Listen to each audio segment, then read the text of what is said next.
Evangelho de Lucas, capítulo número 3, vou convidar a igreja, a congregação do Senhor a se colocar em pé para lermos a partir do versículo 1. Lucas 3, 1.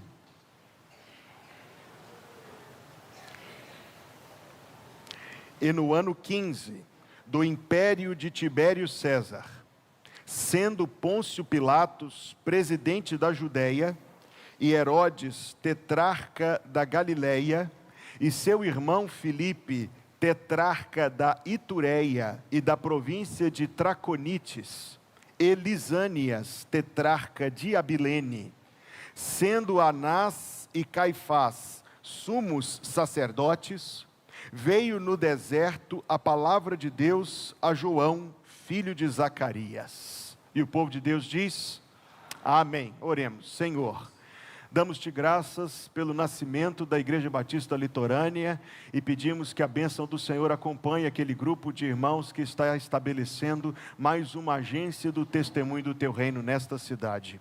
Dá, Senhor, que todas as igrejas que pregam o Evangelho em São Luís possam prosperar pela boa mão do Senhor, Deus, e alcançar muitas vidas nesta cidade, cidade que sabemos, Deus, é composta majoritariamente por pessoas incrédulas, por pessoas que estão na escuridão. Que o Senhor, Deus, dê às Tuas igrejas foco, coragem e poder no Espírito Santo, inclusive a nossa igreja, para levar a luz do Senhor adiante a mais muitas vidas neste lugar. Obrigado, Senhor, porque o Senhor confirmou no coração do Teu servo pastor Igor o chamado para vir servir nesta igreja. Que o Senhor, Deus, proveja tudo que se fizer necessário nas próximas semanas e que em breve possamos acolher a ele, a sua esposa, filhinho entre nós e ver, Deus, pelo acréscimo deste obreiro, a Tua obra aqui, um grande fortalecimento do trabalho. E agora, Senhor, mais importante de tudo, a tua igreja, a congregação dos Teus remidos, acabou de ler a Tua palavra. E como, Deus, precisamos agora da ajuda do Espírito Santo. O Senhor sabe o quanto o mensageiro desta manhã é um homem incapaz. Mas sabemos, Deus, o quanto o Teu Espírito Santo é capaz. Supre então, Senhor, as deficiências e incapacidades deste homem, para que a Tua palavra não seja, Deus, prejudicada em nada, mas que o mesmo ajudador seja o ajudador dos ouvintes, para que todo o coração, Deus, seja como a boa terra, no qual caia a boa semente da Tua palavra, para trazer os Teus propósitos, a Tua verdade e a Tua vontade para a nossa vida. Esta é a oração que a Igreja de Jesus faz, no nome de Jesus, para a glória de Jesus. O povo de Deus diz: amém. Pode se sentar, por favor. Se estas informações fossem meramente cronológicas, bastava ter escrito no ano 15 do império de Tibério César. Vou dizer isso de novo para você reter. Se este preâmbulo do capítulo 3 tivesse um propósito somente cronológico, bastaria a primeira informação. É evidente, portanto, que o Espírito Santo orientou o evangelista Lucas a reunir mais do que somente uma informação cronológica. E é evidente também que existe uma intenção do Espírito em assim orientar o evangelista, sem dúvida por meio destes detalhes aqui reunidos, ele deseja colocar algo diante de nós, leitores destas linhas séculos depois. Não foi somente para a gente saber o ano, mas como nós veremos, para que a gente pudesse perceber o estado em que as coisas estavam. Eu, meus amados irmãos, gosto bastante de história. Eu disse isso na reflexão da quarta-feira, e ao me envolver com assuntos relacionados à história, eu posso me tornar prolixo, e que o Senhor me guarde de cair nesse cadafalso aqui. Eu quero ser muito objetivo, ainda assim tentando identificar na companhia dos meus irmãos o que representa cada uma dessas informações que foi da vontade do Espírito Santo preservar no texto sagrado. O primeiro homem que aparece no texto é este Tibério César, no ano 15 do império de Tibério César. Isso nos dá uma referência muito específica sobre como as coisas estavam, quer no geral, quer no específico. No geral, quer dizer basicamente que o povo de Deus se encontrava numa condição absolutamente frágil.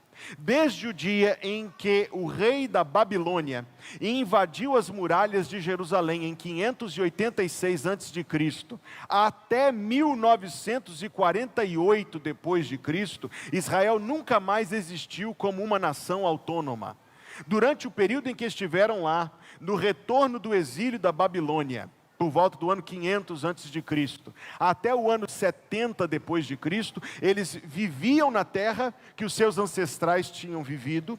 Eles tinham uma identidade nacional, mas eles nunca mais tiveram autonomia. Vá lá ler o último capítulo do livro das Crônicas, e você vai entender por que isso aconteceu. É o epitáfio, é a palavra mortal do sepultamento da nação de Israel, que por causa da sua desobediência, por causa da sua idolatria, por causa da sua rebelião, eles se colocaram fora das condições que Deus tinha atrelado à sua bênção e perderam a qualificação para ser abençoados. Continuaram existindo como povo. Na história maior da Bíblia, era absolutamente importante que eles continuassem existindo como povo, porque, como disse o Senhor Jesus, a salvação vem dos judeus. Mas, naquele momento da história, estavam numa condição totalmente fragilizada. Passaram da mão dos babilônios para a mão dos persas, passaram do jugo dos persas para o jugo dos gregos, passaram do jugo dos gregos para o jugo dos romanos. Nunca mais teve um rei de Israel que se assentasse sobre o trono de Davi, que governasse aquele povo debaixo dos termos, das condições de bênção que Deus tinha anteriormente dado. A nação estava, irmãos, esfacelada, estava desfragmentada, frágil, oprimida. Este é o contexto amplo. O contexto específico é, como diz a história dos romanos, que esse imperador Tibério desenvolveu graves enfermidades mentais na sua idade avançada, por volta do ano 14, 15, e foi colocado um auxiliar de rei, um general romano infinitamente mais truculento do que Tibério, infinitamente mais violento. Era o homem que, se alguém reclamasse, se alguma nação se levantasse contra as exigências romanas, ele mandava a repreensão com ferro e fogo, matando gente. Esta é uma das informações. Se você estivesse no lugar deles, você entenderia o que é desânimo, falta de esperança, pessimismo pesado em relação ao seu próprio estado, à sua própria nação, ao futuro visível. Mas, como eu disse, não foi somente para cronologia que esta informação aqui foi posta. Depois nos é apresentado um segundo nome.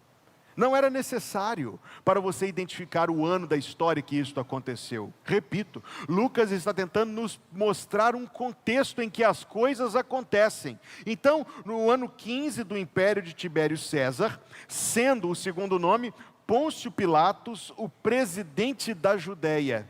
O que a gente precisa saber sobre Pôncio Pilatos? Primeiro, ele era bem relacionado, ele era casado com uma tal de Drusila, que por sua vez era muito bem aparentada com o imperador, o que fazia com que ele tivesse acesso, canais, comunicação, networking lá em Roma. Além disso, ele conseguia sempre boas nomeações, exceto no momento em que ele caiu no desfavor do imperador, como diz a história, e no desfavor do imperador mandaram ele para ser a tampinha da panela de pressão. Sabe a tampinha da panela de pressão? A panela de pressão era a Judéia, cheia de movimentos querendo se rebelar contra os romanos, cheio de movimento de gente querendo independência. E a tampinha da panela era Pôncio Pilatos, aguentando aquela pressão todinha, mantendo as coisas em paz, sufocando, matando gente, Depois leia lá nesse mesmo Evangelho de Lucas, quando o Senhor Jesus fala dos galileus cujo sangue Pilatos misturara com as suas ofertas. É Jesus quem fala disso. Os acontecimentos sociais, políticos, estavam banhados de sangue e de violência. Uma nação invadida, e uma nação invadida, regida na espada. Terceiro nome que aparece: Herodes era o tetrarca da Galileia, e seu irmão Filipe, tetrarca da Itureia e da província de Traconites. Que Deus nos ajude a entender o que é que Lucas está tentando mostrar aqui. Ele está tentando nos pintar uma cena de fragilidade, instabilidade, inquietação, violência, opressão e agora imoralidade. A forma de vida da casa de Herodes seria considerada vulgar em tempos pré-cristãos, quanto mais em tempos, eu hesito dizer que a gente vive em tempos cristãos, mas tempos que ainda existe alguma influência do cristianismo no mundo. Basta você saber que esses dois irmãos dividiam a mesma mulher, uma mulher chamada Herodias. Basta você saber que esse Herodes era um homem que, por causa de uma jovem dançando, prometeu metade do reino dele e não conseguiu voltar atrás. Basta você saber que esse Herodes era controlado por essa mulher imoral e pela sua filha, ele mais imoral do que elas, e fazia a vontade delas de uma maneira baixa, servil. Basta você saber que esse Herodes teve a oportunidade, como está lá em Lucas capítulo 23, de se encontrar com o Senhor Jesus Cristo e fez gracejos, blasfemos com o Senhor Jesus, a ponto de a Bíblia registrar que a resposta de Jesus para ele foi o silêncio, e Jesus ficou calado, porque a palavra que ele dissesse ali poderia produzir vida, mas aquele homem já estava fora do alcance dos propósitos salvadores de Deus, um homem mau. A Bíblia diz que quando ele prendeu João Batista, ele acrescentou isso a todos os seus pecados. Vamos então reconstruir a cena de maneira sintética.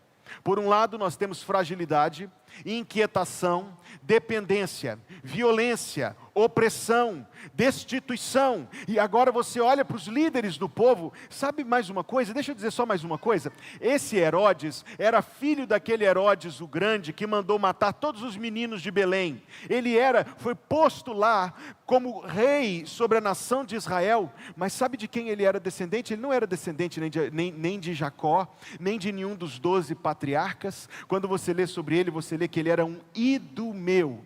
Idumeu é um termo do Novo Testamento, traduz no Antigo Testamento como edomita. Agora você já entendeu tudo, não preciso dar mais nenhum detalhe, pessoal bom de EBD. Edomita, filho de Edom é filho de Esaú. Era um descendente de Esaú que estava governando sobre os filhos de Jacó. Pastor, grandes coisas, terríveis coisas, era um sinal do desfavor divino. Era um sinal do desfavor divino. Se você consegue passar pelo noticiário sem se preocupar, eu te saúdo. Mas a maioria de nós se inquieta quando nós ficamos sabendo das coisas que estão acontecendo em nosso país e no mundo. A maioria de nós se incomoda quando nós vemos as coisas caminhando em determinada direção, e isso pesa sobre o nosso coração e nós nos preocupamos. É assim que eu me sinto, imagino que você se sinta da mesma maneira. Pois imagine como não se sentiam os israelitas piedosos. É aqui que eu estava querendo chegar. Imagine como não se sentiam os israelitas tementes a Deus.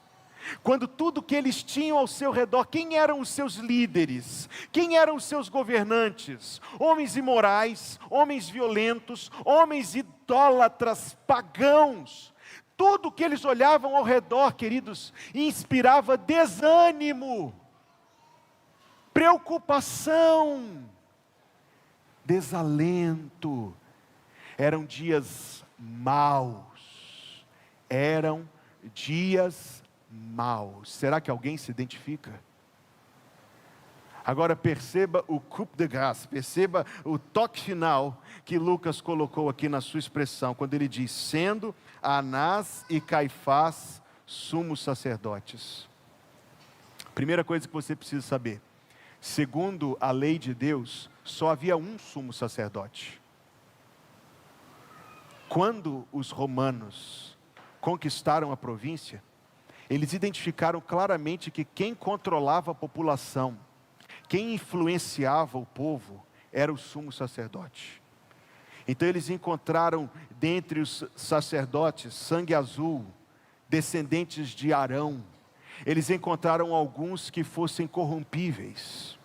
E em troca da corrupção eles foram postos, instalados pelo poder público como sumo sacerdote. Esse homem Anás, ele parece que exercia um controle tremendo sobre a instituição.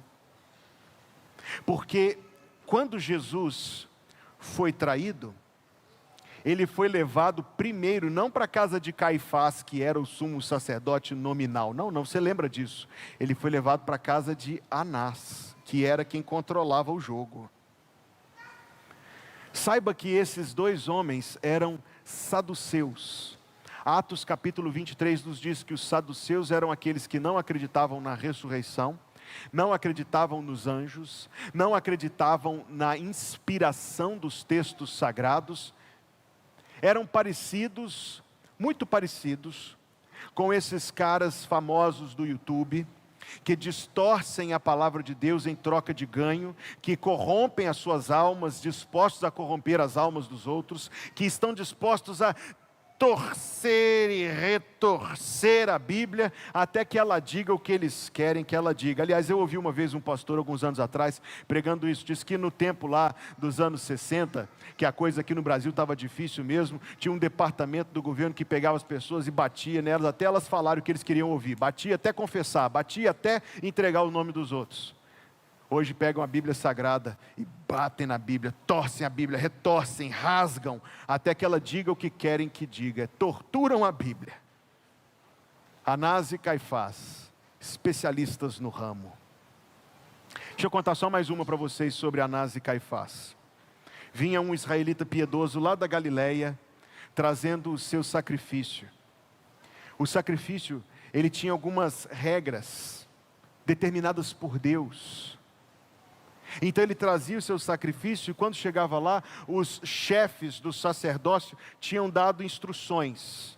Então eles encontravam algum defeito no animal, para descartar o animal e dizerem assim, não, mas não se preocupe, nós temos um excelente aqui, pré-aprovado para venda, basta você comprar aqui na nossa mão. Lembra quando Jesus pegou uma moeda e disse, de quem é essa imagem? E disseram, essa imagem é de César. Essa moeda não poderia ser usada nas urnas do templo, então ela era trocada. Mas tinha um câmbio favorável para Anás e Caifás, não é favorável para quem estava trocando não. Tinha um câmbio favorável por moedas aceitáveis. E assim eles se tornaram homens riquíssimos. Explorando o povo, se tornaram homens riquíssimos. E com a sua riqueza eles conquistaram ainda maior poder sobre as pessoas. A cena é, se você vivesse naqueles tempos, querendo temer a Deus, querendo honrar a Deus, seriam dias muito difíceis. Seriam dias desanimadores. Seriam dias pesados. Podemos imaginar que os israelitas fiéis eram objeto de riso, de escárnio, de deboche. E agora preste atenção no texto novamente comigo. No final do versículo 2. Apesar de Tibério, apesar de Pôncio Pilatos, apesar de Herodes e de Filipe, de Herodias e Salomé, apesar de Lisânias, apesar de Anás e Caifás, o que é que não pode ser impedido? Veio no deserto a palavra de Deus a João. Agora é a hora de você dizer um amém, viu? Agora era a hora. Quer dizer que apesar da malícia desses homens, Quer dizer que apesar das coisas estarem num estado terrível, desanimador, quer dizer que apesar de ser muito difícil ser crente naqueles dias, nenhuma dessas coisas era poderosa o suficiente para impedir a palavra de Deus. Irmãos, louvado seja o nome do Senhor, porque é assim. Nenhum desses homens, Herodes, que tentou matar todos os meninos, ele matou muitos querendo matar um só, mas Deus preservou o Senhor Jesus Cristo. Apesar desses homens serem maus, terrivelmente maus, não terem nenhum temor de Deus, serem homens blasfemos, idólatras, pagãos, homens acostumados, calejados com o mundo, homens frios, ruins.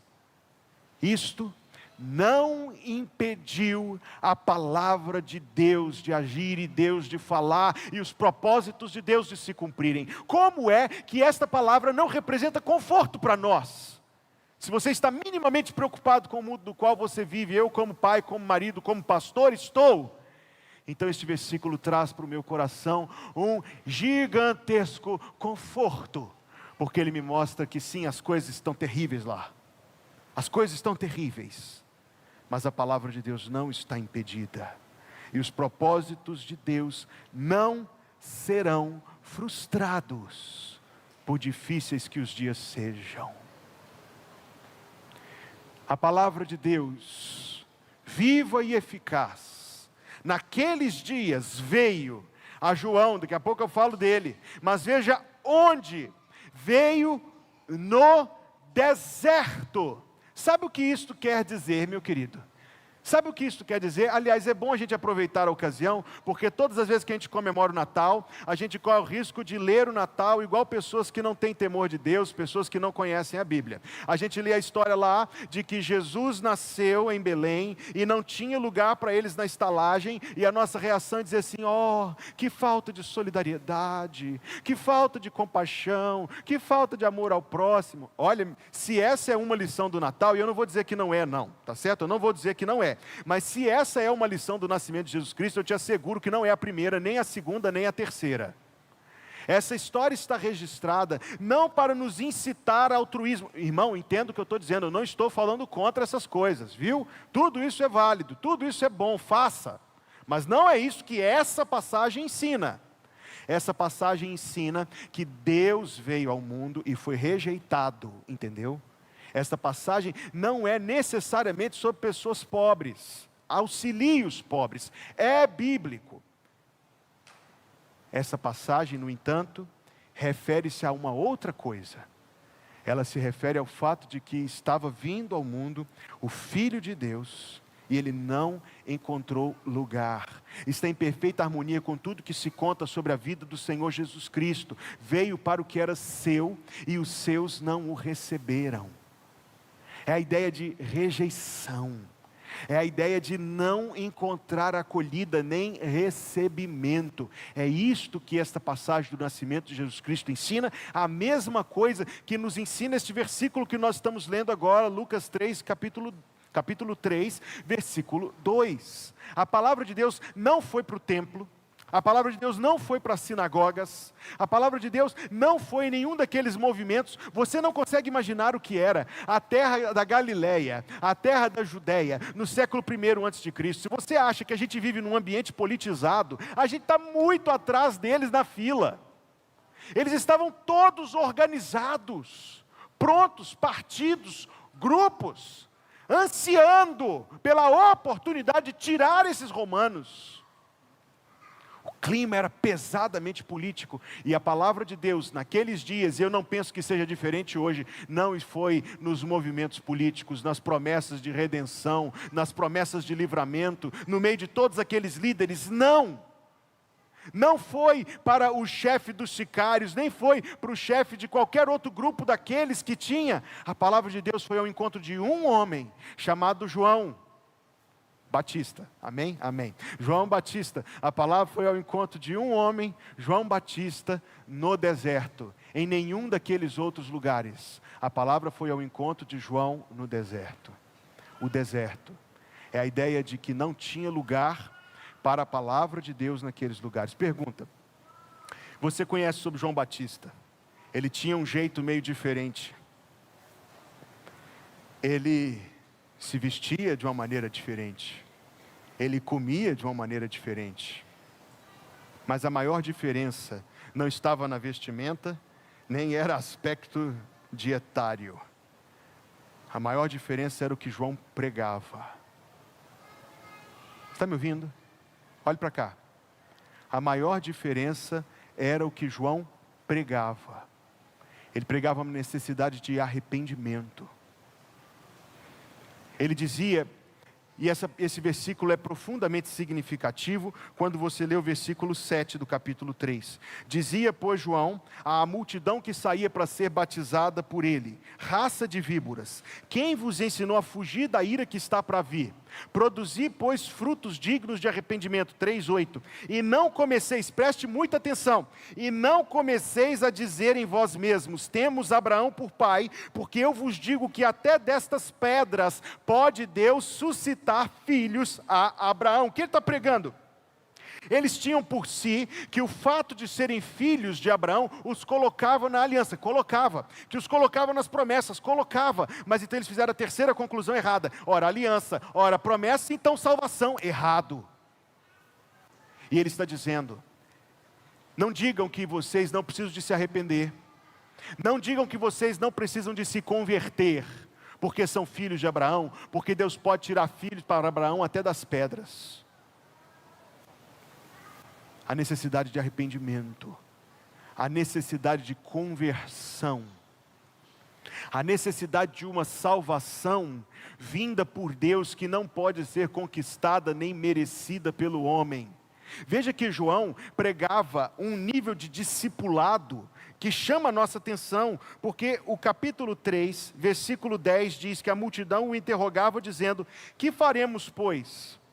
Agora ele vai mostrar como o arrependimento que ele prega é algo substancialmente prático. Ele diz: quem tiver 2 túnicas, reparta com o que não tem, e quem tiver alimentos, faça da mesma maneira. Ele não está ensinando salvação por caridade, ele está ensinando caridade por causa da salvação. Ele está ensinando generosidade. Ele está ensinando como lidar com os seus bens de uma maneira que glorifique a Deus. E ele continua isto. Esse era um ponto forte no ministério de João Batista. No versículo 12, chegaram alguns publicanos para serem batizados e disseram: mestre, que devemos fazer? Os publicanos eram os coletores de impostos. Eram vistos como traidores do povo, eram vistos como capachos dos romanos, e agora ele dá um ensino para eles, um ensino que externava arrependimento. Ele diz: não peçais mais do que vos está ordenado. Veja que ele dá mais um conselho sobre finanças, é muito prático o que ele está falando aqui no versículo 14. Uns soldados, aqui já não eram judeus não, eram romanos mesmo. Uns soldados o interrogaram também dizendo: e nós, que faremos? E ele lhes disse: a ninguém trateis mal, nem defraudeis, e contentai-vos com o vosso soldo. Permita eu fazer um parêntese aqui, uma vez que eu me sinto movido e penso, creio que é o Espírito de Deus que me move. Permita-me fazer um parêntese aqui. Aquele versículo que diz que você deve honrar o Senhor com os teus bens e com as primícias da tua renda. Como vai esse versículo na sua vida, meu irmão? Você está vendo que o versículo, o ensino de João Batista é: contentai-vos com o vosso soldo. Veja o que ele diz: não peçais mais do que vos está ordenado. Veja o que ele diz: quem tiver 2 túnicas, reparta com o que não tem. Aos olhos de Deus, daria para considerar você uma pessoa generosa ou não? Uma pessoa solidária, uma pessoa preocupada com as... Porque veja como é que a gente vive. Aliás, eu tenho medo de me antecipar aqui, porque eu pretendo pregar sobre isso em breve. Mas veja como é que a gente age nessas coisas. A gente age com uma atitude de que aquilo que nós temos é para nosso uso, é para nosso desfrute, é para o nosso conforto, é para a nossa comodidade, é para o nosso prazer. E isto vai totalmente contrário ao que a palavra de Deus ensina nesse aspecto aspecto da nossa vida, quando nós somos ensinados, tomando a palavra de Deus no nosso coração, a adotar uma postura diferente disso. Uma postura em que a gente honra o Senhor com os nossos bens e com a primeira parte de tudo o que Deus nos tem dado. Volto para cá, preste atenção por favor. Está falando João Batista, e a palavra de Deus vem a João no deserto.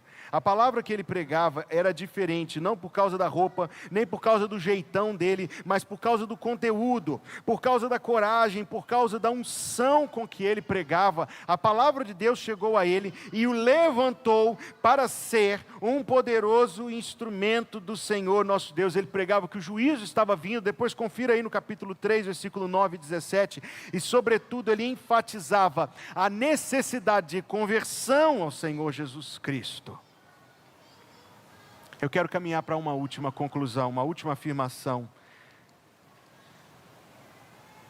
A palavra de Deus veio a João no deserto. Isto representa para nós uma máxima, uma suprema máxima. Pegue a sua caneta, escreva aí do lado do versículo 2 na sua Bíblia. Pegue a sua caneta e escreva aí do lado do versículo 2. Deus fala.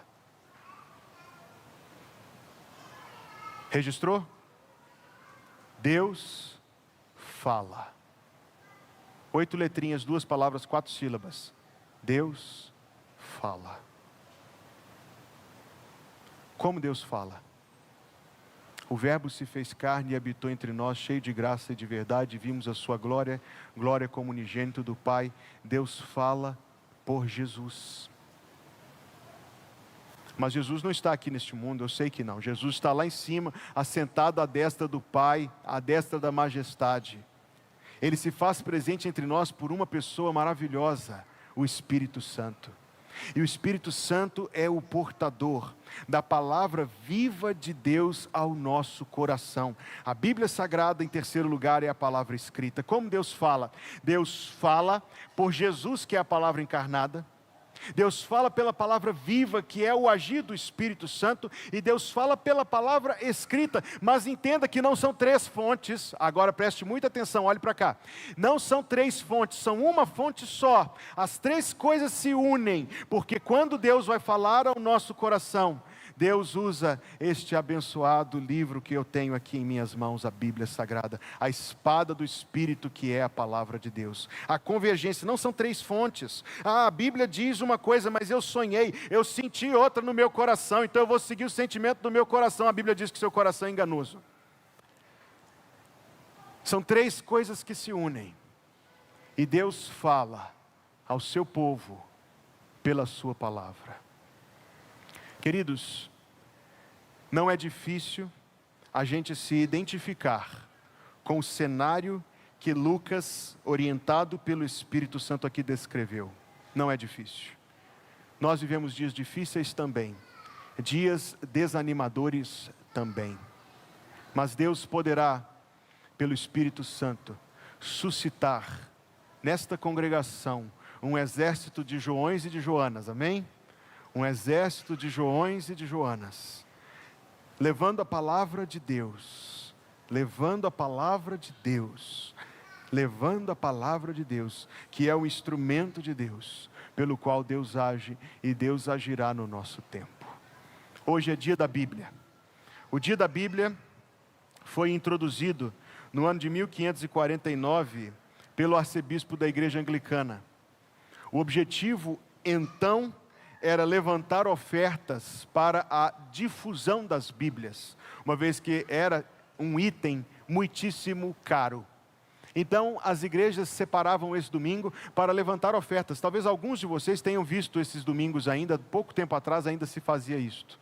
Dias em que se levantavam ofertas para mandar para as editoras bíblicas, para as gráficas bíblicas, para as sociedades bíblicas, a fim de que com essas ofertas o trabalho de difusão da Bíblia Sagrada pudesse tomar outra e maior proporção. Mas penso eu que hoje o tema do dia da Bíblia é outro. Você sabe qual é o país, o segundo país que mais imprime Bíblias no mundo? Primeiro os Estados Unidos, o segundo, você sabe qual é? Se você disser que é o Brasil, você vai acertar em cheio. O segundo país que mais imprime Bíblias no mundo é o Brasil. Eu estive alguns anos atrás lá em Barueri, na sede da Sociedade Bíblica do Brasil, onde você tem lá equipamento moderno, fascinante, trabalhando 24 horas por dia. É um parque industrial complexíssimo, moderníssimo. Ele diz, não pode parar. Se parar, essa máquina custa uma fortuna. Tem que continuar funcionando sem parar, imprimindo Bíblias sem parar. Das Bíblias que são feitas aqui são enviadas para todos os países de língua portuguesa no mundo. É o segundo país que mais imprime Bíblias no mundo. Onde você consegue comprar Bíblias por um valor irrisório. Irrisório. Aliás, posso falar sobre isso? Posso falar rapidinho sobre isso? A gente vê uma Bíblia e fala assim, nossa, R$120 essa Bíblia, que Bíblia cara, não vou comprar isso não. Quanto você paga quando você sai para lanchar, hein?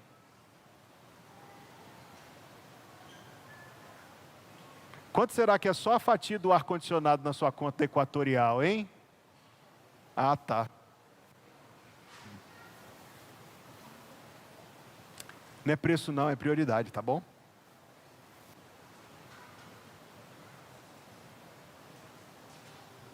Não pensamos tanto em difusão. A Bíblia é acessível. No seu celular aí tem 2 dúzias de Bíblias. Lá na estante da sua casa deve ter ainda algumas outras. Não. Mas eu queria aproveitar a oportunidade, minha última palavra nesta mensagem, e te encorajar. Pense. Esse ano, com a graça de Deus, eu estou concluindo a leitura da Bíblia. Não estou falando isso aqui para mim, longe de mim. Mas por que você não pensa? Não espere 1º de janeiro, não, porque esse negócio é meio traiçoeiro. Propõe em seu coração ler a palavra de Deus. Meditar nela de dia e de noite. Essa palavra estará perto do teu coração e da tua boca. Volte-se para a palavra de Deus. Nós dizemos aqui que somos uma igreja fiel à sã doutrina, e somos, amém? Amém. Mas a igreja é feita de pessoas. A instituição é uma coisa, as pessoas são outra. Então é necessário que a igreja seja fiel à palavra de Deus, quando os crentes que a compõem são apegados à palavra de Deus. Busque-a. E você experimentará, apesar dos tempos serem maus, a palavra de Deus virá a você, João e Joana, para a glória de Deus, como foi naqueles dias maus e difíceis. Vamos cantar um hino, vamos nos colocar em pé. Livro santo, sagrada escritura, és a firme palavra de Deus. Enquanto estivermos cantando este hino, eu convido aqueles que separaram o seu dízimo, a sua oferta, para dedicar ao Senhor, que façam uso dessa oportunidade, dirigindo-se às urnas aqui à direita e esquerda, e nelas depositem aquilo que separaram para consagrar ao nosso Deus. Vamos cantar esse hino com alegria. E enquanto cantamos, dedicar ao Senhor o nosso dízimo e a nossa oferta.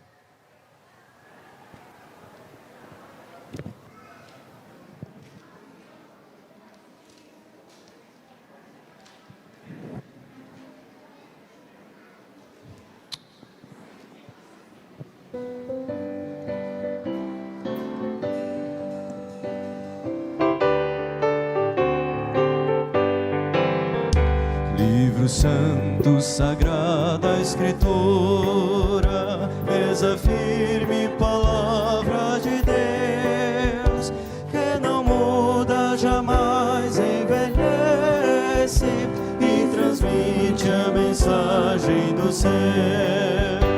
És espelho, martelo e espada, és o amigo melhor do cristão. Livro santo, divina palavra, fortaleza do meu coração. Bíblia santa, és a luz no caminho deste mundo enganoso e carnal. Ilumina os meus passos para sempre, dando força e vigor perenal. És espelho, martelo e espada, és o amigo melhor do cristão. Livro santo,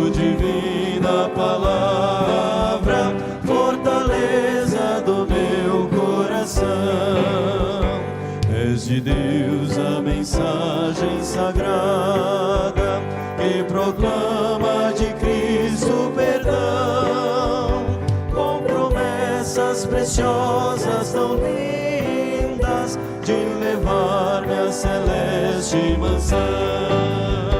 És espelho, martelo e espada, és o amigo melhor do cristão, livro santo, divina palavra, fortaleza do meu coração.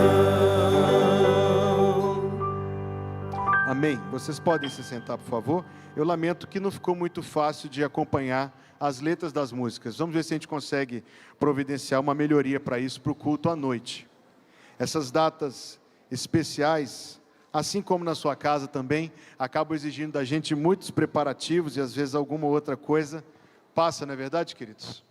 Aí na página 7 do seu informativo, foram publicados os nomes dos aniversariantes da semana que hoje se inicia. Os que estiverem presentes, ao mencionar o seu nome, nós estamos convidando aqui, também dos casais chegando a mais anos de vida conjugal, porque nós queremos dar graças ao Senhor. Hoje, dia 10 de dezembro, aniversário de nossa amada irmã Sadami Sekef Simão Alencar. Amanhã, o irmão Calvino e a irmã Gabriela chegam às suas bodas de turquesa, 18 anos de vida conjugal. Dia 12 de dezembro é aniversário do querido Daniel Fialho Almeida Ximenes Paiva, está vindo aí a Gabriela. E também bodas de Sandro e Rose, lá em Natal, chegando aos 26 anos, bodas de Alexandrita. E Tiago e Evelyn chegando aos 14 anos, bodas de Marfim. Dia 13 de dezembro é aniversário da do Antonino Barbosa Filho, da Catarina Souza Santana Farias e do Rodrigo Anselmo da Silva. Dia 15 de dezembro é aniversário do André Mendes Clon e bodas de José Filho e Silvia, chegando aos 28 anos, bodas de Hematita. Também no dia 15 de dezembro é aniversário da irmã Leda Brito Pereira Cordeiro, esposa do pastor Edson, nosso missionário na congregação do Jaracati. Está aí o André também, recebendo da Gil o cartão que traz o abraço de todos nós. E mencionamos no dia 16 de dezembro, o pastor Edson, nosso missionário lá, e a sua esposa, a irmã Leda, que faz aniversário no dia 15, chegando aos 23 anos, bodas de palha.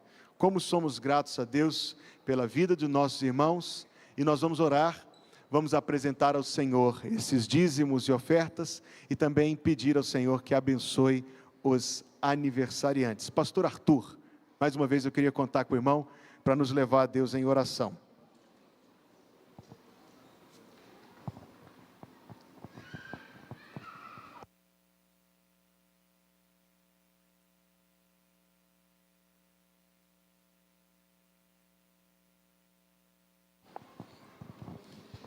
Pai de amor e de misericórdia, nós te rendemos graças porque Tu és bom o tempo todo. Queremos te agradecer, Pai, os dízimos e as ofertas aqui ofertados para a Tua comunidade, Senhor, para que possa, Pai, servir para o engrandecimento do Teu reino, o avanço da Tua obra aqui na terra, Pai.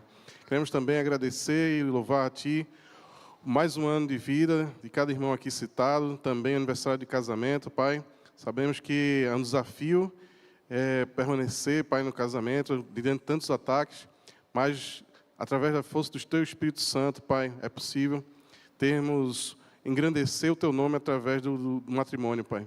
Ser com a vida também de cada um que completou mais um ano de vida, que possa, no próximo ano percorrido agora, possa também render louvores ao Teu nome, Pai. Te agradecemos por tudo isso e pela vida de cada um, em nome de Jesus. Amém. Amém. Amém. Obrigado, pastor Arthur, parabéns, que o Senhor abençoe irmãos e todos os demais aniversariantes. Permita-me só fazer aqui alguns rápidos destaques antes de a gente passar para a próxima parte da programação de hoje de manhã. Eu já falei da organização da Igreja Batista Litorânea e isso traz alegria ao nosso coração, Mas nesta manhã, irmãos, agora que o culto está se concluindo, vai começar a Feira da Bíblia. O primeiro momento é aqui no salão de culto e depois seguem os diferentes momentos nas salas. Eu sei que isso vai ser trazido para vocês. Na quarta-feira passada, irmãos, nós trouxemos à igreja a primeira de uma série de reflexões sobre o que é prosperidade segundo a Bíblia. E se esse assunto é particularmente interessante para você, a mensagem está lá no YouTube e vai estar também no Spotify para os irmãos poderem ouvir no canal da igreja. Mas continua esse estudo sobre o que é a prosperidade que a Bíblia de fato apresenta na próxima quarta-feira, e você é convidado a estar conosco para o culto de oração que começa às 19h30. Quero lembrar aos irmãos nossa programação de domingo. Aliás, antes disso, de hoje à noite, os irmãos estão vendo tudo aí já preparado, tudo enfeitado e bonito. Hoje à noite vai ser o musical do coro Primícias. Vai trazer muita alegria para o coração de todos nós. Portanto, venha, traga os seus convidados, participe hoje, 6h30 do culto, com a cantata do coro Primícias. Quero falar sobre domingo que vem. Nesse culto da manhã, normal, como sempre temos, às 9h, e eu quero trazer no domingo que vem uma palavra à igreja importante, por isso eu peço que você faça questão de estar presente com pontualidade. O culto vai terminar um pouquinho mais cedo para termos a escola bíblica dominical, e a EBD também termina mais cedo para a gente ter a assembleia ordinária. E nós temos alguns assuntos importantes da igreja para tratar, então permitam enfatizar isto. A assembleia de domingo que vem, como todas as outras, é muito importante. Faça questão de estar presente, porque nós temos importantes assuntos da igreja para tratar. Por fim, na página 6, estão publicadas as primeiras informações sobre o retiro, e eu queria que você desse atenção para o aviso que aí foi publicado. Uma última palavra. Ocasionalmente, irmãos, acontece de o aniversário de casamento de um casal não sair no informativo, ou o aniversário de alguém não ser publicado, e nós sempre lamentamos e pedimos desculpas quando isso acontece, mas muitas vezes as datas não estão perfeitamente lançadas lá, ajustadas lá no sistema da igreja.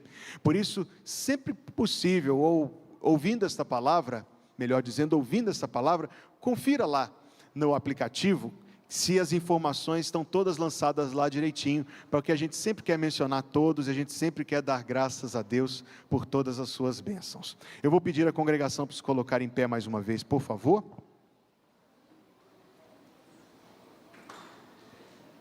Nós vamos terminar o culto, dar encerramento ao culto de maneira adequada e bíblica, com uma bênção pastoral, e após a bênção nós teremos a abertura da Feira da Bíblia, continuando depois nas salas. Curve a cabeça, feche os olhos.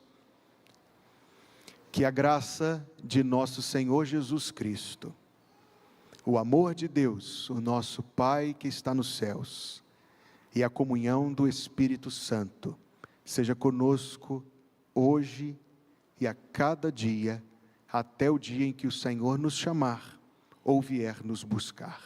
Em nome de Jesus. Amém.